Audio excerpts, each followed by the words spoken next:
Dear friends, आज से हम शुरू कर रहे हैं रीजनिंग ग्रुप डी 2025 के लिए बेस्ट प्रैक्टिस सेट। इतना बेहतरीन तरीके से आपको सॉल्व करना बताऊंगा डियर फ्रेंड्स कि कभी भी आपका एक भी प्रश्न गलत नहीं होगा। लेकिन आपको वीडियो को बहुत ही ध्यानपूर्वक समझना और देखना पड़ेगा। आपको रीजनिंग में कुछ भी नहीं आता, फिर भी आप इस पूरी प्रैक्टिस सेट को ध्यानपूर्वक समझने का प्रयास कीजिए। आपको बहुत ही ज्यादा फायदा होगा इस प्रैक्टिस सेट से। तो आज की अपनी इस क्लास में हम 10 ही सवालों को रखे हैं, 10 चैप्टर पर आधारित सवालों को।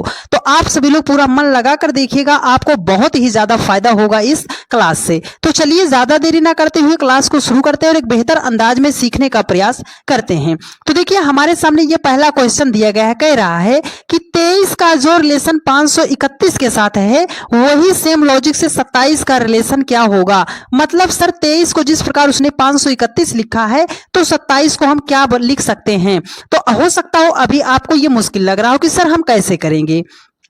तो मेरा एक छोटा सा कॉन्सेप्ट याद रखिएगा कि अगर छोटी संख्या से बड़ी संख्या बनाई गई है, अगर छोटी संख्या से बड़ी संख्या बनाई गई है तो वहां पर आप या तो मल्टीप्लाई कीजिएगा, या तो स्क्वायर कीजिएगा, या तो क्यूब कीजिएगा। ठीक है, तो चलो सर यहां पर 23 लिखा है, अगर हम 23 का स्क्वायर ही कर देते हैं तो 23 का स्क्वायर हमारा 529 आता है। सर हम 531 तक तो पहुंच गए लेकिन अभी दो दूर हैं, तो दो दूर हो तो आप इसमें 2 को ऐड कर लीजिए। तो 529 में जब हम 2 को ऐड करेंगे तो 531 हो जाएगा। तो चलो यहां पर सर जी 27 है, हम करते हैं 27 का भी स्क्वायर। तो 27 का स्क्वायर जो होता है वो होता है 729। देखो यहां पर आपने 2 ऐड किया था ना, तो यहां पर भी आप 2 ऐड कर दीजिए। तो अगर हम 729 में 2 ऐड करेंगे तो ये हो जाएगा हमारा 731 हो जाएगा। 731 जो है ऑप्शन सी में दिया गया है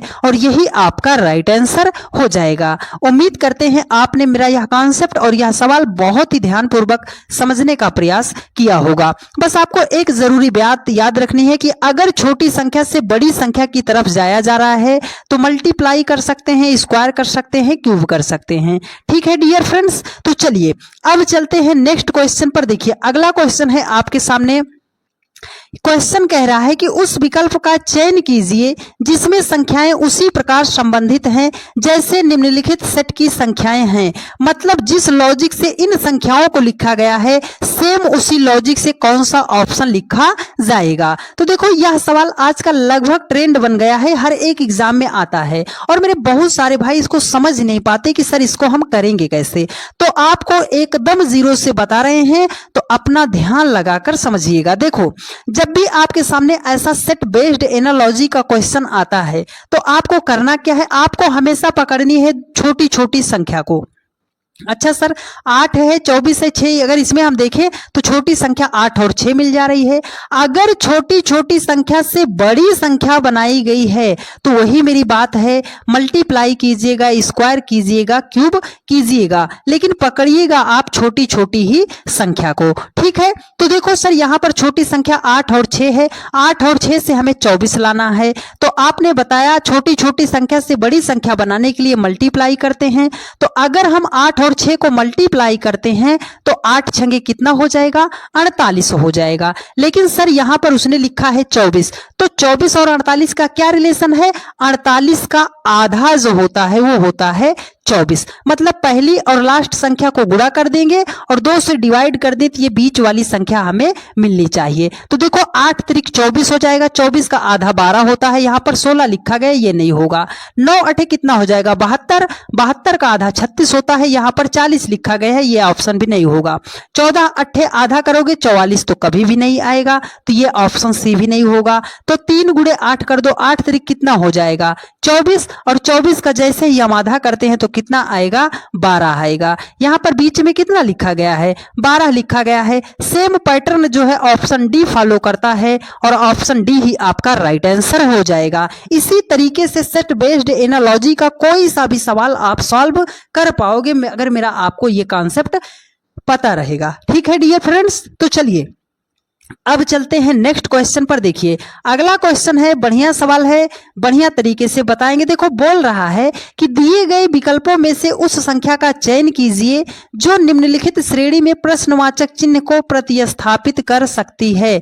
मतलब इस क्वेश्चन मार्क के स्थान पर कौन सी संख्या आएगी। तो इसको हम कैसे करेंगे, एक छोटा सा कॉन्सेप्ट आप याद रखिएगा कि अगर संख्या में बहुत ज्यादा गैप नहीं है, संख्या पास पास की लगभग दी गई है, तो उसको डिफरेंस के लॉजिक से सवाल को सॉल्व कर दीजिएगा। ठीक है, तो देखो यहां पर लिखा है 30 है, क्वेश्चन मार्क 83 है, 118, 160, 210। क्या संख्या में बहुत ज्यादा गैप है? सर नहीं है।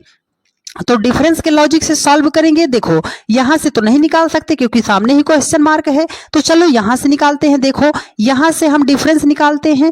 अगर हमें 160 से 210 बनाना है तो सर इसमें हमें 50 जोड़ना पड़ेगा। ठीक है, अगर 118 से हमें 160 बनाना है तो सर इसमें हमें 42 जोड़ना पड़ेगा। अगर 118 में हम 42 को जोड़ते हैं तब हम 160 पर पहुंच जाएंगे। अब अगर 83 से हमें 118 बनाना है सर, तो इसमें हमें 35 को जोड़ना पड़ेगा, तब हम 118 पर पहुंच जाएंगे। तो यहां पर कौन सी संख्या होगी, उसमें हम कितना जोड़े कि 83 पर पहुंच जाएं। तो लॉजिक आपको यहां से तो नहीं मिला, लेकिन आप यहां पर देखो तो हो जाएगा 35 7 42, 42 8 50। तो यहां पर कौन सी संख्या होगी, देखो 7 8, तो पीछे कौन सी संख्या जुड़ी रही होगी, 6। इसका मतलब है कौन सी संख्या होगी, 29। 29 में 6 जोड़ेंगे तो 35, 35 में 7 जोड़ेंगे तो 42, 42 में 8 जोड़ेंगे तो 50। ठीक है, तो यहां पर 29 मत ढूंढिएगा, यहां पर कौन सी संख्या थी जिसमें आपने 29 को जोड़ा है तो 83 मिली है। अब आपको सिंपल सा करना है, 83 से आप 29 को क्या कर दो, माइनस। क्यों सर, क्योंकि हमें पीछे वाली संख्या निकालना है। यहां पर तो आप आगे निकालते चले गए ना, आपको 29 माइनस करना पड़ेगा 83 से, तब आपके सामने संख्या आएगी 54। अगर यहां पर 54 हो जाएगा, अब देखो 54 में आप 29 को जोड़ोगे तो 83 हो जाएगा, 83 में आप जो है 35 को जोड़ोगे तो 118 हो जाएगा। ठीक है, मतलब इस क्वेश्चन मार्क के स्थान पर कौन सी संख्या थी, 54 आएगी। 54 ऑप्शन सेकंड में दिया गया है और यही आपका राइट आंसर हो जाएगा। ठीक है डियर फ्रेंड्स, आप सभी लोग जितने जन देख रहे हो कृपया करके एक बार वीडियो को अपने सभी दोस्तों के पास फटाफट शेयर जरूर कर दीजिएगा। ठीक है, क्योंकि इससे ज्यादा बेहतरीन कंटेंट और इससे ज्यादा आसान भाषा में आपको कोई भी समझाएगा नहीं। तो आपसे बस एक ही बात है डियर फ्रेंड्स, हम्बल रिक्वेस्ट है कि आप सभी लोग इस प्रैक्टिस सेट को अपने उन सभी दोस्तों के पास शेयर कर दीजिए जो सरकारी एग्जाम की तैयारी करते हैं। यह प्रैक्टिस सेट केवल ग्रुप डी के ही लिए नहीं है, आप किसी भी एग्जाम की तैयारी कर रहे हैं तो आपको इस प्रैक्टिस सेट से बहुत ही ज्यादा फायदा होगा। तो आप सभी लोग एक बार फटाफट दम लगा के शेयर जरूर कर दीजिए। ठीक है, देखो बोल रहा है कि यदि प्लस को गुणा से परस्पर बदल दिया जाता है तथा और जो है माइनस को भाग से परस्पर बदल दिया जाता है तो निम्नलिखित समीकरण में कौन सा मान जो है प्रश्न चिन्ह को प्रतिस्थापित कर सकता है। मतलब इस क्वेश्चन मार्क के स्थान पर कौन सी संख्या आएगी। तो आपको सिंपल सा इसको चिन्ह ध्यान रखना है कि जहां पर प्लस होगा उसको आप गुणा कर दीजिएगा, जहां पर गुणा होगा उसको आप प्लस कर दीजिएगा। तो देखो यहां पर प्लस है तो इसको हम कर देते हैं गुणा। अब प्लस इसमें कहीं है और गुणा कहां है, गुणा यहां पर है, तो गुणा को हम कर देते हैं प्लस कर देते हैं। ठीक है, देखो जहां पे माइनस है उसको भाग कर दीजिए, तो यहां पर माइनस है, हमने इसको क्या बना दिया, भाग बना दिया, और जहां पे भाग है उसको आप कर दीजिएगा माइनस। अब ये नया इक्वेशन आपके सामने बन गया है। ये सवाल अब कैसे सॉल्व होगा, बॉर्डमॉस के रूल पर। अगर आपको कहीं ब्रैकेट दिखाई दे रहा है तो सबसे पहले उसे सॉल्व कर लीजिए, का लिखा है तो उसे सॉल्व कर लीजिए, नहीं लिखा तो सबसे पहले आप भाग को सॉल्व कीजिए, फिर गुणा को सॉल्व कीजिए, फिर जोड़िए और सबसे लास्ट में आपको घटाना पड़ेगा। लेकिन सबसे पहले आपको डिवाइड ही करना है, तो डिवाइड यहां से हो जाएगा सर 19 चौके 76 हो जाएगा।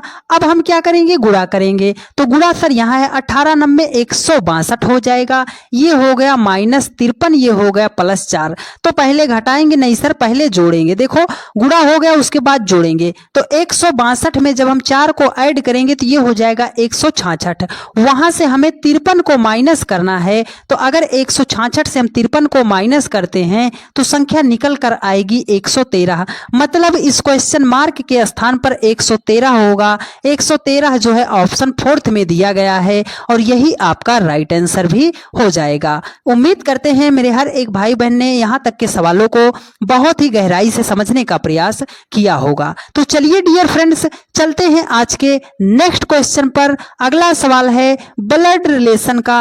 बहुत ही प्यारा सा कॉन्सेप्ट बताएंगे, पूरा चैप्टर आपका एक सवाल से सॉल्व हो जाएगा। तो मेरी बात को आप बहुत ही ध्यानपूर्वक समझने का प्रयास कीजिएगा। देखो, आपको सवाल को बताने से पहले थोड़ा सा कॉन्सेप्ट बताते हैं। जब भी ब्लड रिलेशन का क्वेश्चन आता है, इसको आप अपने ऊपर लेकर सॉल्व कीजिए। करना कैसे है, देखो, ये मान लो आप हो और जैसे ही ऑप्शन में आएगा पिता, तो पिता का मतलब जहां पर हो आप वहीं से एक पीढ़ी ऊपर चले जाओ। दादा की बात किया तो जहां पर आप हो वहीं से 2 पीढ़ी ऊपर चले जाओ। बेटा बेटी की बात किया तो जहां पर हो वहीं से नीचे चले जाओ। मेल पुरुष की बात करेगा तो उसे प्लस साइन से दर्शा देना। लड़की की बात करेगा, फीमेल की बात करेगा तो उसे माइनस साइन से दर्शा देना।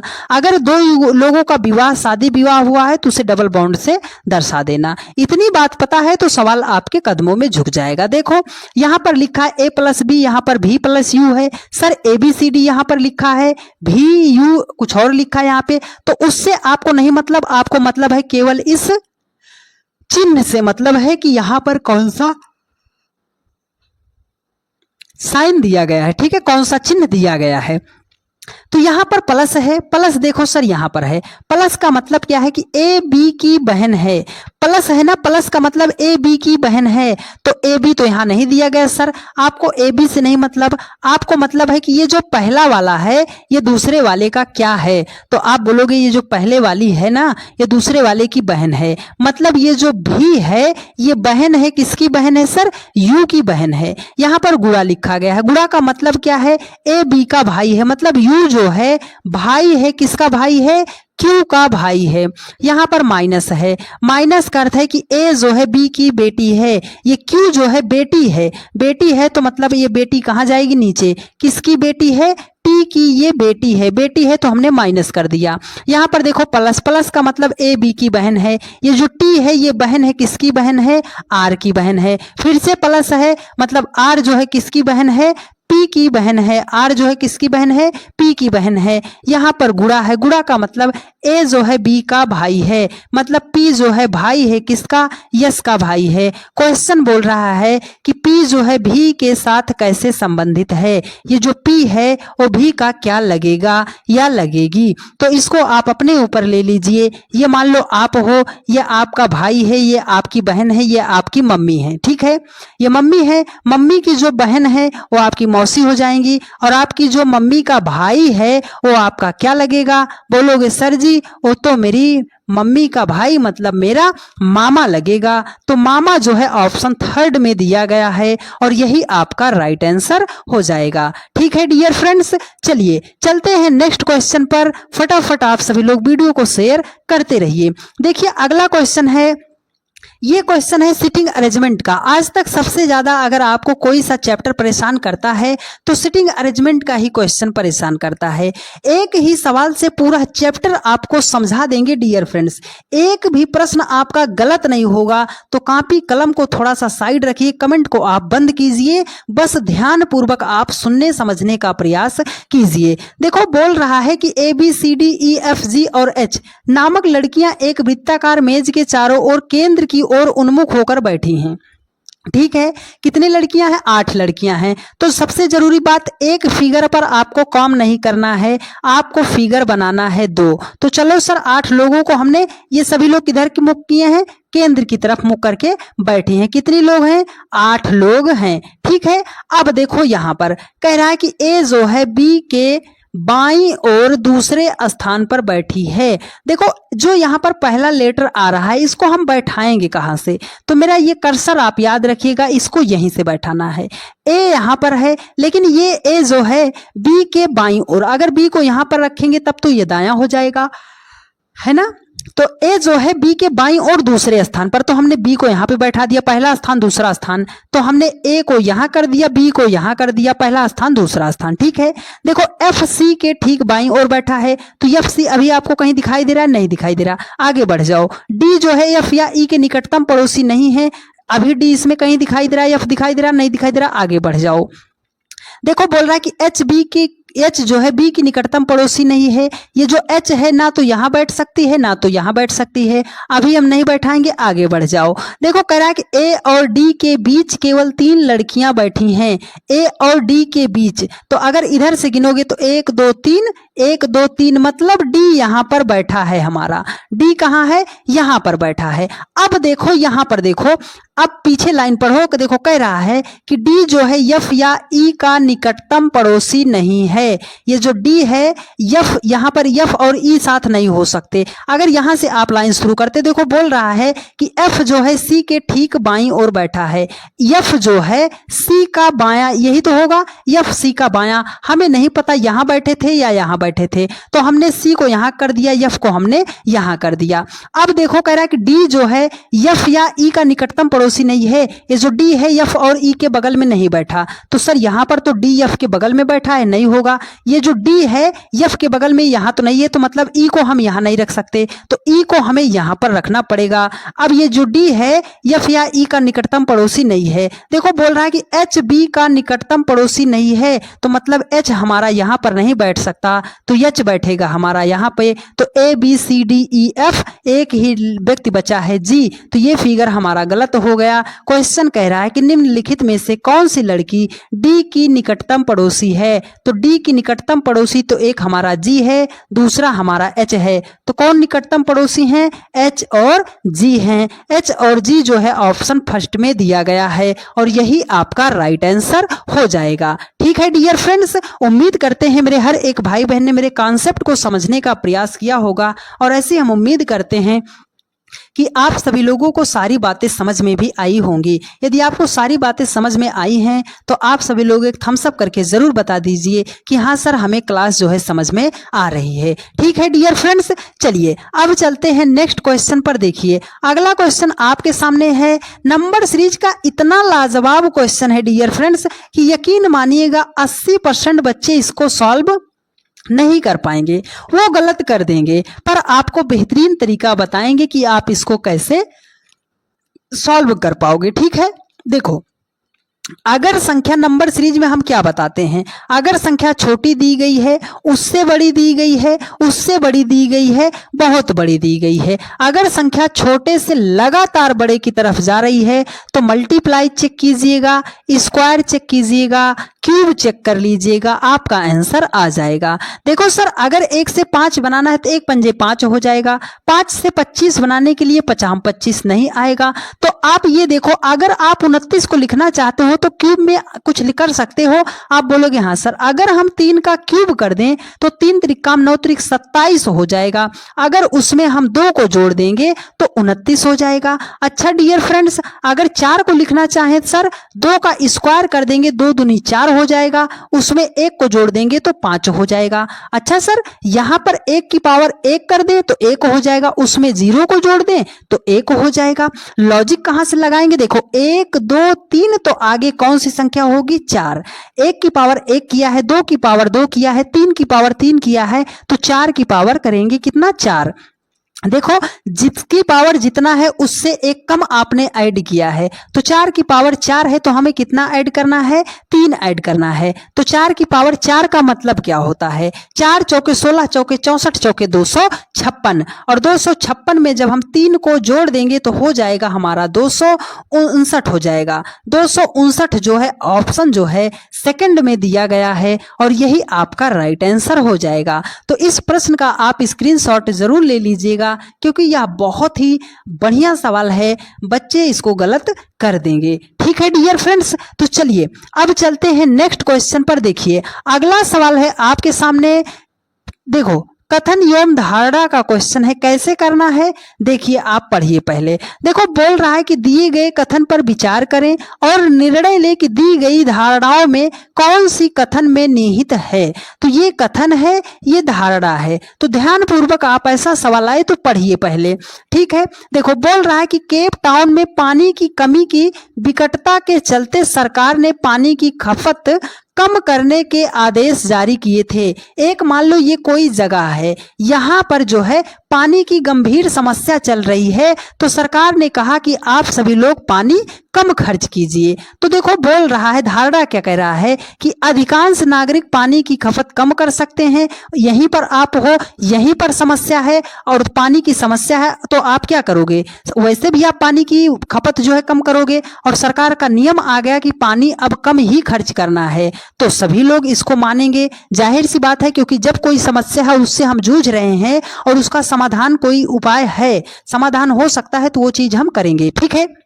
देखो कह रहा है कि अधिकांश नागरिक आदेश के खिलाफ विरोध प्रदर्शन कर सकते हैं। अब मान लो ये आप हो, आप किसी चीज से परेशान हो और वो चीज सरकार आपको मुहैया कराने का प्रयास कर रहा है, तो क्या आप सरकार का विरोध करोगे? आप कभी भी विरोध नहीं करोगे। तो ये दूसरी बात जो है सरासर गलत है। केवल पहली धारणा सत्य है, तो केवल एक जो है ऑप्शन सेकंड में दिया गया है कि केवल धारणा एक निहित है, और यही आपका राइट आंसर हो जाएगा, ठीक है। चलिए अब चलते हैं आज के सबसे बढ़िया टॉपिक पर। आपका सामने क्वेश्चन है डियर फ्रेंड्स, सैलोलिज्म का क्वेश्चन है, न्याय निगमन का क्वेश्चन है। आपको शॉर्ट फॉर्म में बताएं तो जो आपको कथन दिया जाए उसे आप 100% सही मानिएगा और इसी के अकॉर्डिंग आपको निष्कर्ष बनाना पड़ेगा, ठीक है। अगर ये बोल दिया कि जितना भी आदमी है, दुनिया का जितना आदमी है वो सब जानवर होता है, तो आपको ये नहीं कहना पड़ेगा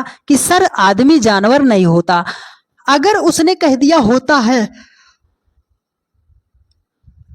तो मान के आपको चलना है कि होता है, आपको अपना दिमाग उसमें नहीं लगाना है, ठीक है। देखो तो चलो इसका ग्राफ बनाते हैं। देखो बोल रहा है कि कुछ जानवर जो है, हमने कहा ये इतना जानवर है, लेकिन उसने कहा कुछ जानवर चूहे हैं। ये पूरा जानवर था, इसमें से कुछ, इसका मतलब ये जितना टचिंग में है इतना जानवर जो आपका है वो क्या है? चूहा है। तो कुछ जानवर क्या हो गए? चूहा हो गए। बोल रहा है कि कोई भी चूहा जो है भूरा नहीं है। ये जितना भी चूहा है, एक भी चूहा यहां से क्या है? भूरा नहीं है। तो अब देखो निष्कर्ष पे चलते हैं। देखो कह रहा है कुछ जानवर भूरे हैं, कुछ जानवर भूरे हैं। तो अगर आपको गोला टचिंग में है तब तो होगा, नहीं है तो मतलब नहीं होगा। तो कुछ जानवर भूरा है, गलत हो जाएगा। अब देखो कोई भी जानवर भूरा नहीं है, कोई भी जानवर भूरा नहीं है या नहीं है? गोला जब टचिंग में नहीं है तो हम दूसरे वाले को भी नहीं बता सकते, मतलब दोनों हो जाएगा आपका गलत। लेकिन आपको अब क्या करना कि कुछ जानवर भूरे हैं, कोई भी जानवर भूरा नहीं है। जब एक पॉजिटिव एक नेगेटिव आ जाएगा तब आपको वहां पर 50-50% का चांस रहता है। हो भी सकता है, हो भी नहीं सकता है। तो ना तो हम पहले को गलत कह सकते हैं, ना तो दूसरे को सही कह सकते हैं, ना तो दूसरे को गलत कह सकते हैं, ना तो पहले को सही कह सकते हैं। तो इसका मतलब है कि या तो निष्कर्ष एक सही होगा या तो निष्कर्ष सेकंड सही होगा। तो ऐसा ऑप्शन आपको सेकंड में दिखाई दे रहा है और यही आपका राइट आंसर भी हो जाएगा, ठीक है डियर फ्रेंड्स। चलिए अब आज के चलते हैं सबसे लास्ट सवाल पर, क्वेश्चन नंबर 10। मिसिंग नंबर का बढ़िया सवाल है।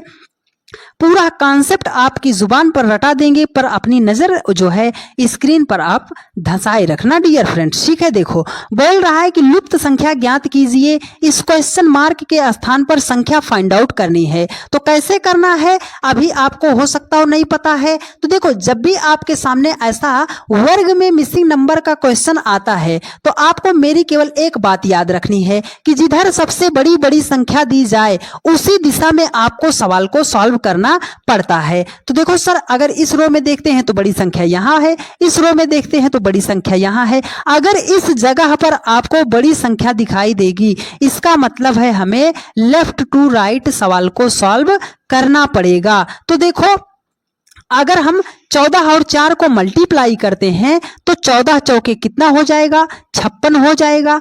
56 हो जाएगा। यहाँ पर उसने लिखा कितना है सर 28 लिखा है।